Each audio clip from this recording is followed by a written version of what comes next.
All righty, welcome back. We are just past the bottom of the hour here in New York. I'm John Tobacco reporting to you from the Corona Bunker Studios. And we are joined again by Dylan Howard, one of the most feared reporters in Hollywood, investigative journalist and author of Epstein, Dead Men Tell No Tales. Now, Dylan, in the last segment, you and I had a little bit of a disagreement about my thoughts on the Clinton cartel and their, in my view, participation in the death of Jeffrey Epstein. You don't think the Clintons have that much of a thirst for blood, do you? Let me ask you this question, John. What proof do you have? Absolutely none. Absolutely none. So herein lies the issue with the media at the moment. It is split down ideological lines. You have the left and the right that have become radically weaponized, and both will do anything in order to get the president elected or the president not elected. Mm-hmm. And the type of rhetoric which comes from keyboard warriors about the Clintons being bloodthirsty killers and responsible for Jeffrey Epstein's death only helps feed that narrative. And there is zero one of my goals.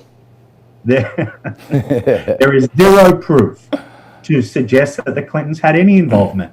What I will tell you is fact.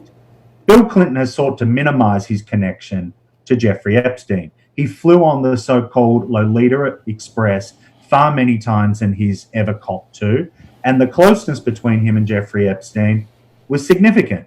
Now, in their friendship, at the time, Hillary Clinton was a member of the Senate. So it's almost certain that they weren't talking about the Jets or the Giants and who was winning or losing in the NFL. They were talking about issues of international diplomacy, which Epstein traded in with foreign intelligence, such as the Israelis, Saudis, and Russians. So I think therein lies the connection with the Clintons. But I don't think they... Dylan, I can't even bring myself to say the words because it is just so much BS. Dylan, as you take us through your soliloquy talking about his Mr. Epstein's intelligence connections, do you see an issue with a former president of the United States dropping his Secret Service detail to fly on a plane with a pedophile and with intelligence contacts? Do you find a problem with that? Absolutely. So at some level, and you're in agreement. You are in agreement with me that he has lied about a number of times he flew on Jeffrey Epstein's plane. I believe he flew on Jeffrey Epstein's plane far more times than he has admitted to. And I think ditching a Secret Service detail as a former president of the United States is not becoming of someone who still has an oath to that office. Do you think, and this isn't a political question, this is more of a macro policy, I have had this feeling that the Democrats at some point had almost given up on this election and given Joe Biden up as a sacrificial lamb, and then they can take a run at it in 2024. The pandemic and the George Floyd protests have seemed to give them some gas on a fire, which has given him an unintended result that makes him look even more viable as he sits in his basement and on his front porch. But I have been feeling like these other forces, like the Obamaites and the Clintonites, are really behind running the apparatus. And I feel like they really screwed Bernie Sanders again. Do you think that institutionally the Clintons and the Obamas still have a big hand in what's happening with the DNC?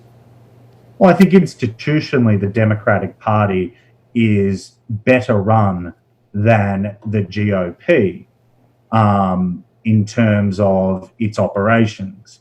One only needs to look at the spread of information that organizations like Media Matters are able to achieve, which their unambiguous goal is to discredit the right. Now, as someone who doesn't have a dog in this fight, because clearly this is not a thick Staten Island accent, I am Australian and I cannot vote in this country, it's very interesting to observe just how partisan the media has become. And a lot of that is fueled by the institutions of the Democratic Party and the GOP. I believe we actually can see former President Barack Obama throwing his support behind Joe Biden, which is significant. Now, I kind of don't want to raise this, but I will.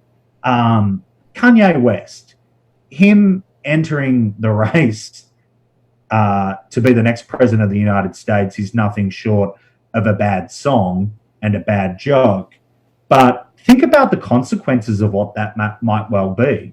If he takes away a key category of voting, blacks, from Biden, then Trump is almost certain, if his base rallies behind him, to win. Be poised. Yeah. Yep. And I want to, before we end, I want to see you take a crack at a thick Staten Island accent. But I can tell you with 100% factual certainty that operatives around the Trump campaign had a hand in helping Jill Stein gain ballot access in all 50 states.